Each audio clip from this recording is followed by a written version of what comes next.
Romanos 1, 26 y 27, si me contesta con un amén, si ya lo tiene.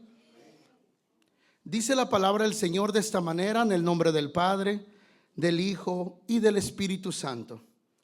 Por esto Dios los entregó a pasiones vergonzosas, pues aún sus mujeres cambiaron el uso natural por el que es contra naturaleza.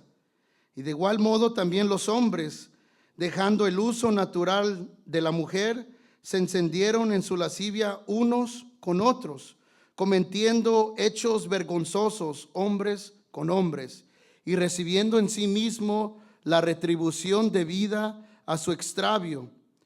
Y leemos el que sigue, dice: y como ellos no aprobaron tener en cuenta a Dios, Dios los entregó a una mente reprobada para hacer cosas que no convienen. Oramos, Padre, en esta hermosa tarde venimos delante de tu presencia. Primeramente le damos a usted, mi buen Dios, la honra y la gloria. Permítenos que a través de tu Espíritu Santo podamos ser inspirados, Señor, llenados del conocimiento, la sabiduría de tu palabra, para poder llevarla en el transcurso de esta semana y vivirla, aplicarla, compartirla, mi buen Dios. Agradecemos este tiempo, Señor, donde estaremos predicando tu palabra. Bendice a tu iglesia, y si hubiese un invitado en medio nuestro, concédele, Señor, el privilegio y el honor del perdón de sus pecados. Gracias, en el nombre del Padre, del Hijo y del Espíritu Santo. Puede tomar su asiento, mis estimados hermanos. En esta hermosa tarde quisiera partir de un tema un poco delicado, ¿verdad? Sobre el infierno, hermanos. Y creo que hay mucho tabú, ¿verdad? Dentro de la iglesia en tocar este tema, porque no es hablado a menudo, sin que muchas personas lleguen a sentir miedo, terror, y muchos hasta sienten como que ya el infierno puede existir, no puede existir. Tal vez yo no voy a ir en algún día, yo soy salvo. Y no hay verdaderamente aquel deseo del alma de entender que hay un lugar donde la ira de Dios, ¿verdad?, desplegará todo su coraje, todo su furor en este lugar en contra de todas las personas que negaron la gracia de Dios, rechazaron la gracia de Dios, y que no entendieron, o más bien supieron vivir bajo la gracia del Señor. Y esto incluye muchos creyentes que van a ir al infierno por no saber vivir una vida agradable, honorable a Dios. Dios sigue siendo soberano, santo y justo. El infierno no es una exageración religiosa, no lo es, sino una realidad que revela la seriedad del pecado y a la misma vez la grandeza de la gracia de Dios. Vivimos en una generación, hermanos, que habla mucho del amor de Dios.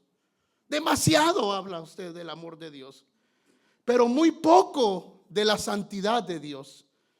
Se habla de un Dios que acepta a todos como están, como viven,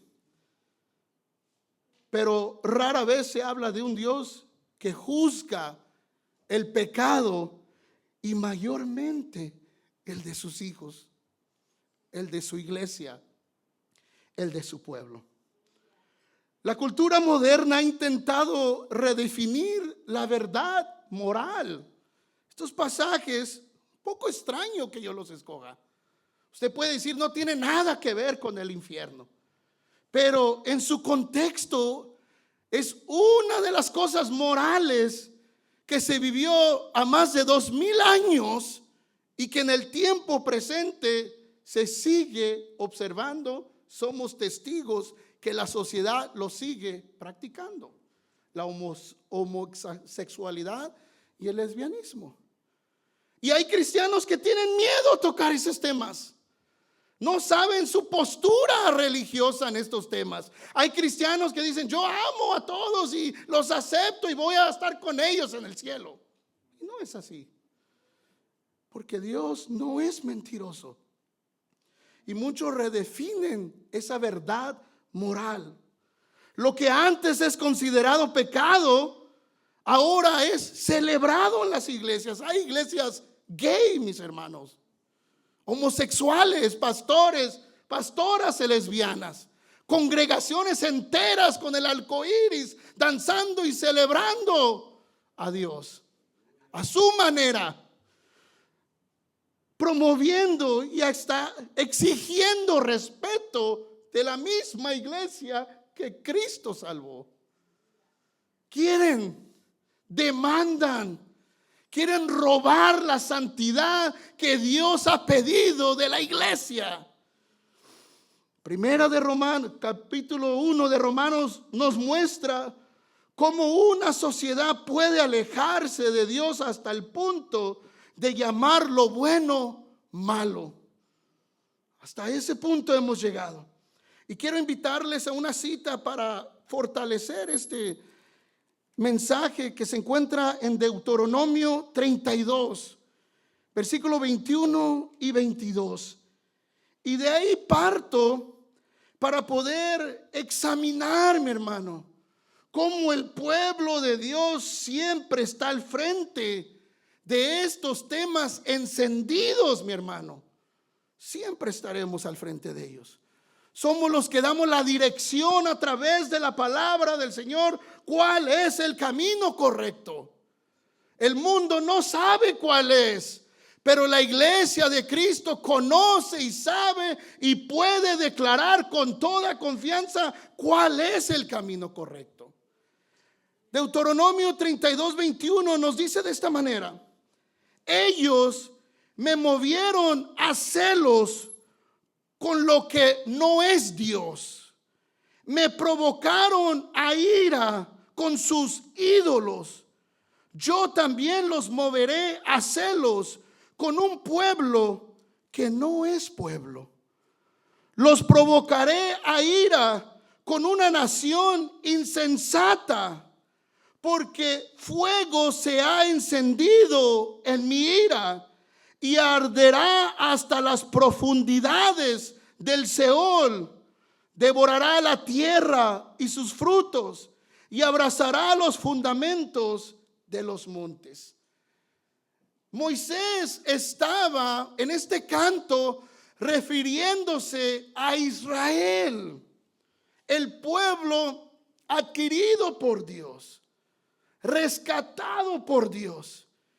Y en este cántico confrontativo estaba simplemente haciéndoles memoria que ese pueblo había escogido a los ídolos. Se había ido en pos de su imaginación, de su mente reprobada, y causaron un celo de tal manera que le revela a Dios el infierno en este cántico. Le revela del lugar donde su ira iba a ser desmantelada, desgarradora en su pueblo, porque el celo de Dios era que sus hijos eran solo suyos, de nadie más. Y no estaba dispuesto a compartir a Israel con los ídolos, con cualquier otros dioses, con cualquier imaginación de ellos. Y por lo cual reacciona Moisés, lo escribe en el canto y queda escrito por generaciones. Llegamos a Romanos capítulo 1 y el apóstol Pablo está enfrentando una iglesia en Roma bajo las mismas circunstancias. Una iglesia debatiendo, luchando en contra de la moralidad santa y justa y piadosa de Dios.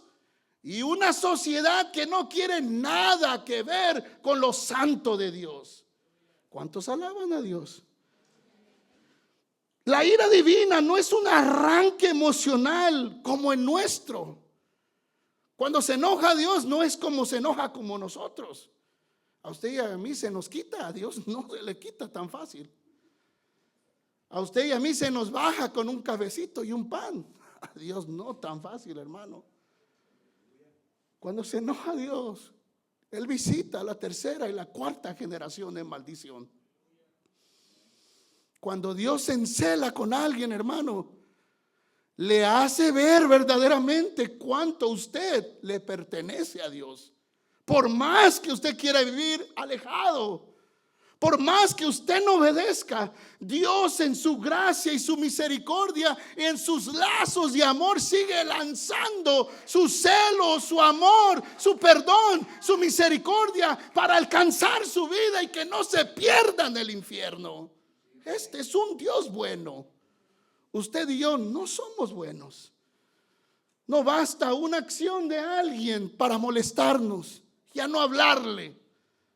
No basta un gesto de alguien, una invitación, que alguien no nos invite a su fiesta, ya andamos molestos contándole a todo el mundo. Dígame, hermano, a usted le estoy diciendo. La pregunta correcta: ¿cómo puede un Dios amoroso enviar a personas al infierno, en especial a su pueblo, a sus hijos? Porque usted y yo siempre pensamos en el impío, en el no creyente, y pensamos, él es el que se merece el infierno primero por rechazar a Jesús. No. A los primeros que nos demuestra Dios que está dispuesto a sacrificar y a darle su castigo es a su mismo pueblo. Y no importaba que estuvieran en el desierto. Esos ancianos fueron malos, desobedientes, causaron a ira de tal manera al Señor que se abrió la tierra y se los tragó, mis hermanos. Así está en la Biblia. Era el coraje de Dios. Hoy las madres lo usan como, ¿verdad?, una amenaza a los hijos, que si no se porta bien se va a abrir la tierra y se lo va a comer. Pero Dios lo hizo. Y en su piedad y su misericordia hizo ver de testigo a la generación que no se tragó la tierra, para que hubiera temor de Dios por lo menos en alguna descendencia, para que dara el respeto y la reverencia a Dios, la santidad a Dios en aquellos más sensibles. Eran los jóvenes. En los jóvenes iba a quedar lo que era cumplir la promesa a la tierra prometida, porque los ancianos causaron a ira a Dios. Y el abrirse la tierra no dice que los envió derecho al infierno, pero ¿a dónde iría tanta gente, hermano? ¿Dónde quedó esa gente? Se puede imaginar los gritos, la lloradera, ¿verdad? Aquellos voces disminuyéndose en cuanto iban cayendo al abismo, y toda la gente ahí viendo. Y era el pueblo de Dios. Eso me da a entender que el infierno revela la santidad de Dios. Por eso vemos versículos como con Dios no se juega, como Dios no puede ser burlado, como no tentar al Señor nuestro Dios. Porque estos lugares, este infierno que revela la Biblia, es un lugar real y verdadero. Y debería de inspirar a la iglesia de tal manera vivir una vida agradable, feliz, contenta y agradecida con el Señor, que honre su vida y decir: yo no voy para allá, no deseo estar en ese lugar. Quítame, Señor, toda acción que pueda llevarme a proceder al infierno. Right, church? ¿Cómo puede un Dios santo pasar por alto el pecado? No es así la pregunta. No es así. La verdadera pregunta es cómo Dios no nos ha consumido a pesar de nuestro pecado. Verdaderamente. A pesar de nuestra religiosidad. nuestra falta de santidad, nuestras faltas de moral justa de Dios, no moral mía, las morales del Señor, piadosas, aquellas reglas divinas de la palabra de Dios que marcan, que cuadran, que corrigen a sus hijos. Esa es verdaderamente la pregunta. ¿Por qué no nos ha consumido el Señor a pesar de quebrantar estas reglas? Aparte de no hacer caso a ellas. ¿Por qué despertamos a celo a este Señor diciéndonos a nosotros mismos: haz lo que el corazón te diga, mi hermano? Dicen muchos. Ay, es que no sé si hacer la voluntad de Dios o no, y yo siento que Dios me habla, dice uno. ¿Qué te dice tu corazón, mi hermano? Dicen unos. Muchos se dejan llevar por su corazón. Muchos dicen: ay, es que mi verdad es que yo no siento ir a la iglesia. Esa es su verdad. Pero esa es la verdad de Dios. Aplauda o algo, hermano, pero no me deje solo, porque me está dando más ansiedad social a mí.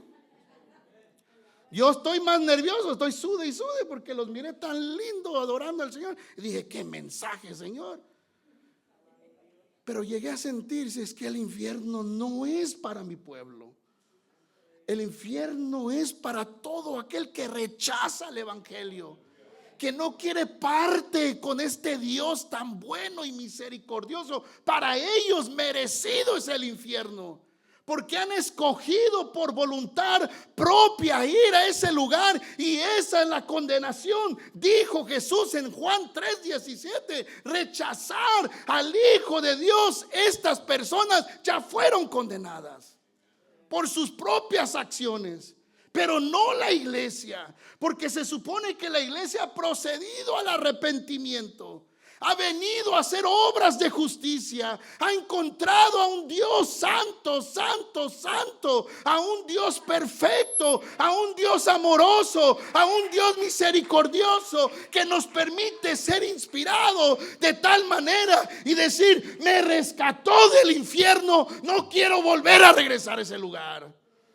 Esa es la realidad de la salvación que hemos recibido al confesar a Jesucristo como el único y suficiente Salvador de nuestra vida, que metió las manos a su ira, porque sabía que por amor a su Hijo, si no nos rescata desde ese lugar, nosotros ya estamos destinados al infierno sin Cristo. Y su Espíritu Santo, imagínese la obra, hermano, piadosa. Por eso es que se llama el Espíritu Santo, porque es el que obra la justicia santa de Dios en el espíritu, en el interior, en lo íntimo del ser humano, donde quiere apasionarnos, amarnos, redarguirnos, exhortarnos, corregirnos y hacernos encender por el amor de Dios. Es lo que hace Él, tan lindo, tan hermoso. Pero lo que anhelan y desean, no en un pueblo que lo causa corajes y corajes. No un pueblo que hay que repetirle. Dijo Pastor John, ¿no? 40 años y sigue siendo niño. Right? No es así.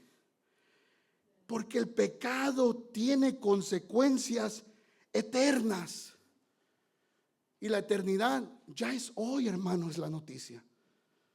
Si no lo sabía, la eternidad no la espere cuando muera, porque cuando muera no puede hacer ninguna obra por el evangelio, ni una. La obra y la vida que se vive para el evangelio se vive hoy, en el presente, hoy con vida, hoy con aliento, hoy con dolor de huesos, dolor de músculos, dolor de espalda, dolor de cabeza, dolor de corazón, dolor de hígado, cualquiera que sea el dolor, hoy se vive para Cristo. No cuando moramos. Cuando la muerte llegue y durmamos en Cristo, no podemos hacer ninguna obra que cambie el justo juicio de Dios sobre nuestra vida. Ahí simplemente estaremos compadeciendo ante el trono blanco e inicia el juicio en contra de nosotros, que esperamos que es un juicio justo, de salvación, de perdón, de misericordia y de gozo en el Señor. No tristeza, ¿verdad? No lamento, no, de la vida eterna en Cristo. Entonces las consecuencias del pecado son hoy. El apóstol Pablo, igual que Moisés, querían confrontar tanto el pecado de la sociedad, el pecado del pueblo, y alcanzar a los que no estaban perdidos o corrompidos, más bien dentro del mismo pueblo. Ve al que está al lado de usted y diga: ¿no estás corrompido, hermano? Porque así de fácil. Las malas conversaciones corrompen las buenas costumbres, dice la Biblia. La palabra de Dios nos dice que hay personas corrompidas y usted se da cuenta que están así por sus conversaciones, por lo que hablan, por lo que piensan, por lo que anhelan, por lo que desean. Hablan del futuro, hablan de casas, terrenos, dinero, carros, pero no le pueden hablar de la mansión celestial. No le pueden hablar del mar de cristal, las calles de oro. No le pueden hablar de estar con Lázaro, Adán, Abraham, Isaac, Jacob y estar allá con el Señor haciendo fiesta en el cielo. Entonces, ¿qué hablarán esas personas corrompidas? ¿Qué piensan? ¿Qué anhelan? ¿Qué desean? Echar a perder a todo el pueblo del Señor. Estoy aquí para contrarrestar tal acciones. No, no se deje, iglesia. La Biblia nos dice ahí en Romanos 3 veces aparece la expresión: Dios los entregó. Llegó a un punto donde ya no trató con el pueblo, trató con la sociedad. Los entregó a sus pasiones y deseos. Los entregó a su mente reprobada. Los entregó a su propia verdad, a su propio deseo del corazón, a su propia mente, a sus propias emociones. Hagan lo que quieran. Y ahí está verdaderamente el castigo de los que no obedecemos. Porque bien puede sentirse usted bien estando en la iglesia, pero no significa que Dios ve su vida entregada a Él. Él se entrega a usted, una relación completamente, absolutamente dada a su vida. Lo demuestra en la cruz del Calvario. Esa acción. Se entregó totalmente y espera lo mismo de nosotros. Y el que no quiera entregarse al mensaje de la cruz nos confronta esa acción y dice: no quieres vivir para mi Hijo Jesús, no quieres vivir en santidad, en misericordia, en piedad, en humildad, en sencillez. Te entrego a tus propios deseos. Y es donde la iglesia muchas veces escoge mal. Su juicio está ya precondenado, precondicionado al infierno. Si me voy, ni modo, dicen muchos. No, hermanos, no queremos que se vaya ahí. No, créame. Se escucha en vida como un lugar que usted puede soportar, pero no es así. Verdaderamente es un lugar de tormento. Verdaderamente es un lugar donde va a sentir, donde va a entender, donde va a ver. Y no va a poder cambiarlo después de morir. Pero hoy en vida podemos cambiarlo. Hoy en vida podemos corregir nuestra conducta en la palabra del Señor. Hoy en vida podemos venir de todo corazón completamente y rendirlo a Jesús y confesar nuestros pecados, nuestros delitos, nuestra muerte espiritual y decirle al Señor: revívame, Señor. Quítame esta mente reprobada y dame la mente de Cristo. Quiero vivir como tu pueblo, quiero vivir como tu hijo, quiero hacer obras honorables y agradables a tu reino celestial. Y ahí es donde encontramos la celebración verdadera de los hijos de Dios al vencer el infierno. Porque eso es celebración, hermano. El mundo sin Cristo nunca podrá tal cosa, porque está dirigido al infierno si no se arrepiente, si no recibe a Jesús. Y todas esas religiones que a veces le parecen hasta buenas a usted y filosofías de hombre también se van al infierno, sinceramente, porque el único camino es Jesucristo. Y la iglesia puede estar firme y fundamentada en tal confesión, en tal mensaje, en tal verdad absoluta ante el mundo. Es una verdad absoluta de Dios, no creada por hombres, dicha por Jesús mismo. Yo soy el camino, dijo. Yo soy la verdad, Él dijo. Yo soy la vida y la resurrección. Esa confesión no la ha podido decir ninguna otra religión, ninguna secta, ninguna filosofía de hombres, solo Cristo. Y por ende, mi hermano, entendemos que en Cristo hay la redefinición de la vida. Nos da a entender qué es la vida. Nos da a entender qué hay después de la vida. Son las preguntas que todo ser humano quieren y siempre piden que se le contesten. Usted y yo ya la sabemos la respuesta. No podemos callar. En Cristo se elimina toda autoridad moral. No hay nadie en esta tierra que debería de gobernar nuestra autoridad moral más que Cristo Jesús a través de su santa y perfecta palabra. Que significa que si usted tiene un punto de vista moral ante la sociedad, usted hace referencia a la palabra de Dios. Usted no dice: yo pienso que no está mal que se casen dos hermanitas. Eso es un pecado, ¿verdad? Y usted hace referencia, dice: no, allá el hermano predicó un mensaje medio raro en Romanos 1, 26 y 27. Y haga referencia ahí lo que dice el escritor de Romanos, que eso era en contra de la naturaleza de Dios, en contra de la voluntad piadosa de Dios, en contra del plan, pues decirlo así. Y ese plan lo define Cristo Jesús claramente en las Sagradas Escrituras siempre. Y el plan es: todo aquel que rechace a Jesucristo ya es condenado. La ausencia de Dios nunca produce verdadera libertad. En una ocasión escuché a un predicador decir unas palabras que resuenan en mi vida constantemente. Y él dice: no hay peor infierno aquí en la tierra que el vivir una vida sin Cristo, sin Jesús en tu corazón, en tu alma.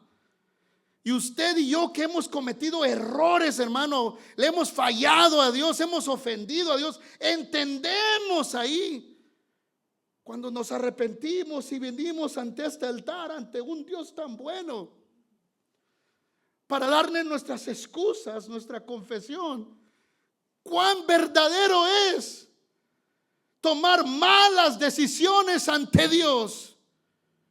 Y cuánto quisiésemos tener la sabiduría, la inteligencia y la madurez que poseemos a través de los años, a través de los días, y ver hacia atrás y decir: nunca hubiese cometido tal error.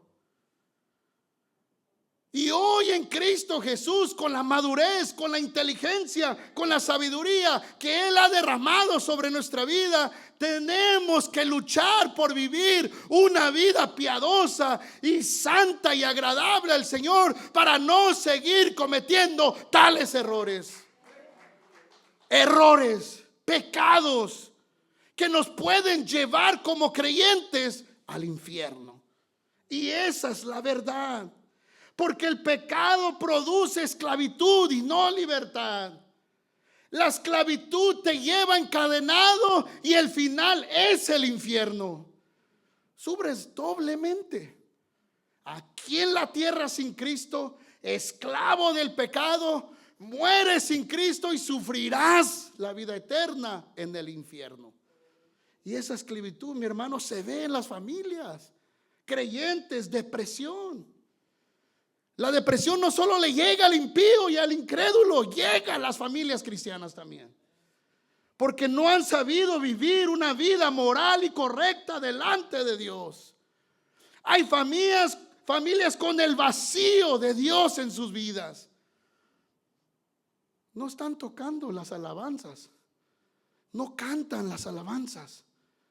No resuena una adoración espiritual en ellos. Están pensando en las deudas, en la renta, en esto, en aquello, en el pago, en los hijos, en todo menos en Cristo. Las familias están viviendo crisis.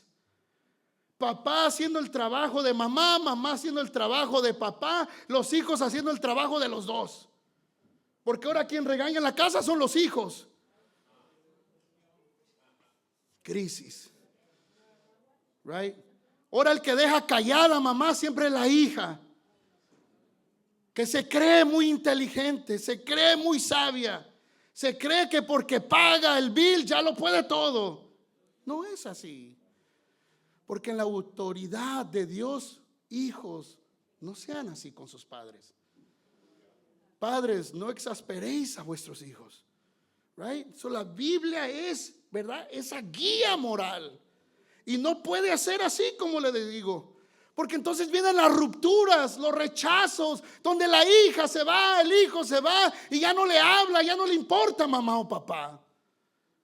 Y esto se sufre en las iglesias, que mayormente somos el ejemplo de no sufrirlo para testificarle a los impíos que hay esperanza en Cristo. Las adicciones, hermano. Usted podrá pensar en la droga, en el alcohol, pero hay adicciones morales también. Adicciones en contra de la voluntad de Dios. Es todo lo que oprime tu mente, tu alma y tu corazón a rechazar el tiempo que puedes dar a Cristo. Y muchos sirven de adictos a la vida. La vida los tiene consumidos. Su tiempo está, hermano, a hoy tu tiempo ya no es vida, tu tiempo es una cifra. Dice, 2 horas en la iglesia estoy perdiendo $32 la hora, son $64 en el día. Así miden muchos el tiempo de Dios. Y no están pensando en la eternidad, que en la eternidad esos $64 le van a costar 64 vueltas en el infierno. Entonces no podemos desapercibir la ausencia de Dios en la iglesia y ser los reprobados. Imagínese llegar con el examen, mi hermano, al cielo. Usted muere aquí en la tierra y usted dijo, era creyente, llega con el examen y el ángel ve al otro ángel y dice, la F, no de flaco, no de feo tampoco, feo, de falló, flaqueó, ¿verdad? Pero en la fe. Fa de falso, famoso, fanfarrón. Ahí, mi hermano, mucho se va a confrontar con su examen de vida aquí en la tierra, y cuando lo presente delante de Cristo va a decir, ¿qué hiciste? ¿Cómo viviste? Fe de frío. Al menos que sea filipino, porque los filipinos no tienen la letra F. Se salva. Pero aquí puro latino, hermano. Yo termino y le llevo a este punto. Apocalipsis 21:8.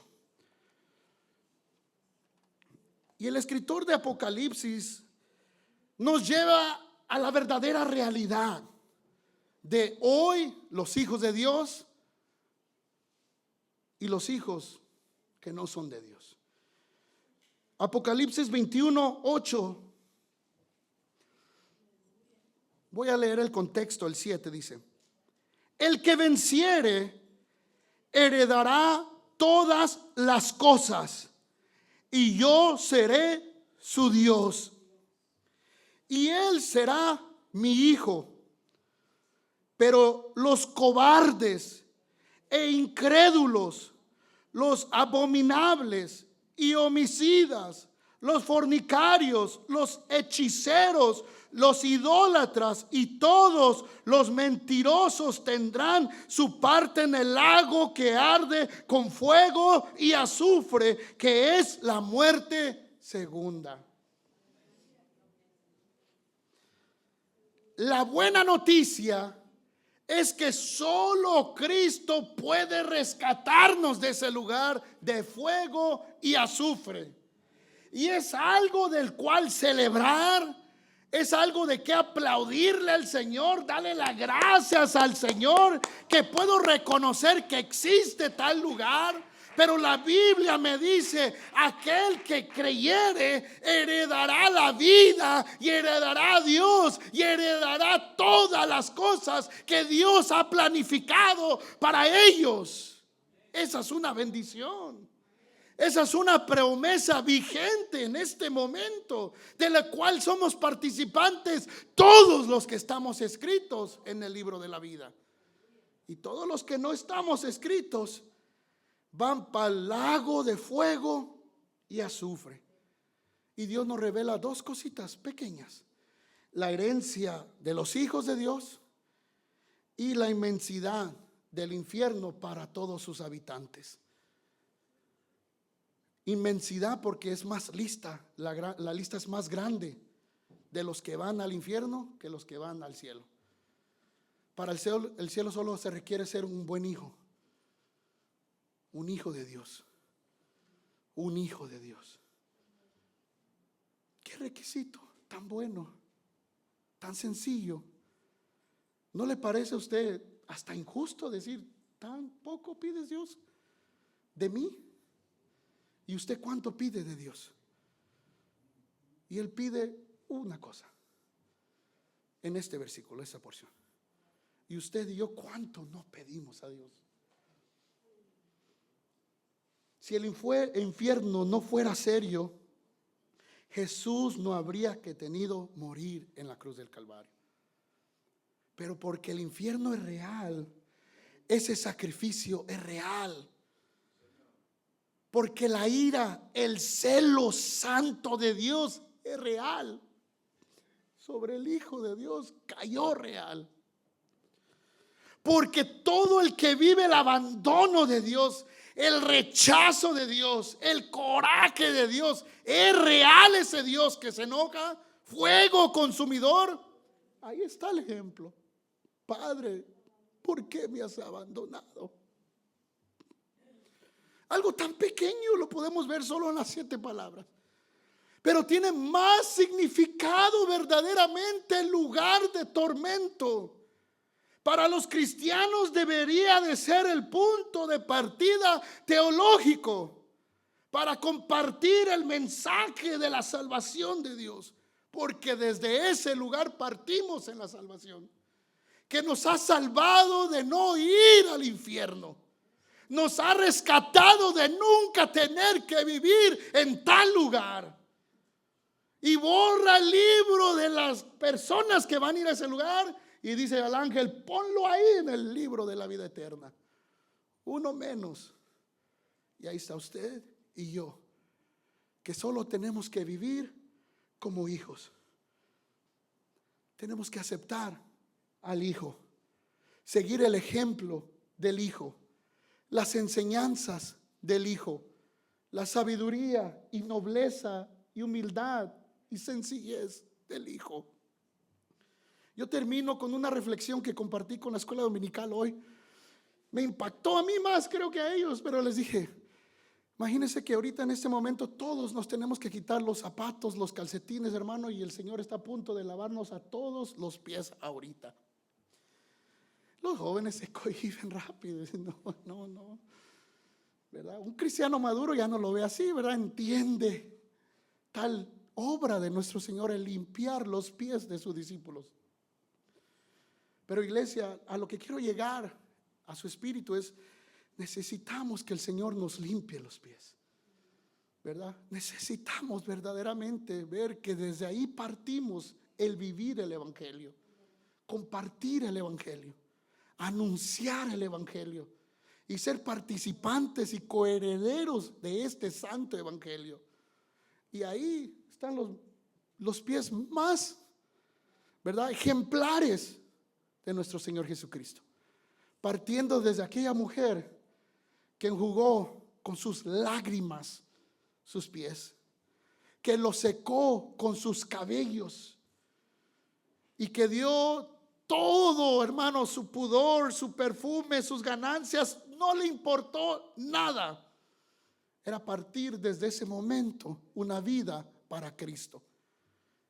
Y ella hizo lo que muchos en el cuarto, en el salón, no se atrevieron a hacer, sino que juzgaron, prejuiciaron, calumniaron en su corazón. Muchos ni le recibieron por estar distraídos lo que estaba haciendo esa mujer. Y ahí, hermano, partimos de ser hijo. También se requiere ser siervo. Póngase de pie. Solo Cristo puede salvarnos de ese lugar. Solo Cristo le puede dar la felicidad, la alegría, el contentamiento de que usted no está destinado para ese lugar. Pero Dios está llamando a todo el mundo entero. Venid luego, dice Jehová, y estemos a cuentas. Hijos míos, venid luego. Iglesia del Señor, venid luego. Pueblo del Señor, venid luego. Y no provoquéis a ira a vuestro Señor. No provoquéis a ira, a enojo a vuestro Señor. Sino provoquemos santidad, contentamiento. O como dijo el Señor desde el cielo sobre su Hijo Jesús: Él es mi Hijo en quien tengo contentamiento, en quien aprobaba que viviera la vida digna y respetable para darle la honra y la gloria a su Padre Celestial. Cierre sus ojos. Yo quisiera hacer un llamado, primeramente, de salvación y perdón de pecados. Si hubiese una vida en esta tarde que nunca ha recibido a Jesús como el único y suficiente Salvador de su vida, esta es la tarde.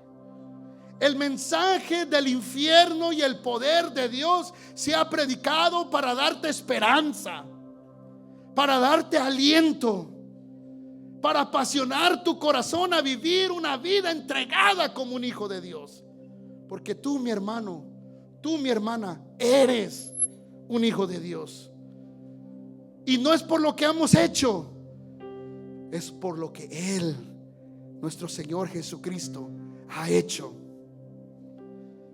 A lo suyo vino y los suyos le rechazaron. Y a todos los que le recibieron les dio potestad, les dio autoridad de ser hechos hijos de Dios.